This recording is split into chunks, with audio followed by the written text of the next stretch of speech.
पे जिन्नात होते हैं। इस्लाम में जासूसी का हुक्म, क्या इस्लाम में जासूसी जायज़ है और किन सूरतों में जायज़ है? जी, जासूसी जायज़ है, लेकिन ये काम हुकूमत का है कि वो दूसरे मुल्क के या दुश्मन की फ़ौज के शर से बचने के लिए जासूसी के निज़ाम को वो करे, ताकि वो जाके देखें कि हमारे ख़िलाफ़ कोई साजिश तो नहीं हो रही। तो जैसे मुख्तलिफ़ मुल्कों की एजेंसियाँ होती हैं, ये काम कर रही होती हैं। अलबत्ता इसमें दो शर्तें हैं। नंबर एक, ये काम गवर्नमेंट का है, आम आदमी का नहीं है, उसके आम आदमी के लिए जायज़ नहीं है। दूसरा, इसमें लोगों की प्राइवेसी में दखल अंदाज़ी जायज़ नहीं है।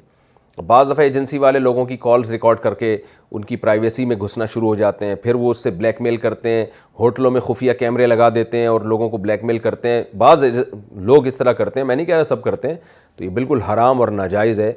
किसी की प्राइवेसी में घुसना, किसी के गुनाह पर मुत्तले होने की कोशिश करना या उनके घरेलू हालात में घुसने की कोशिश करना, ये नाजायज़ है।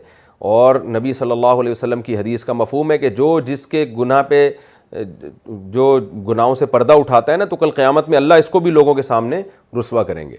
तो जासूसी के नाम पे किसी की प्राइवेसी में घुसना बहरहाल हराम है। हाँ, इतनी प्राइवेसी में घुसना जो मुल्क के दिफा के लिए ज़रूरी है।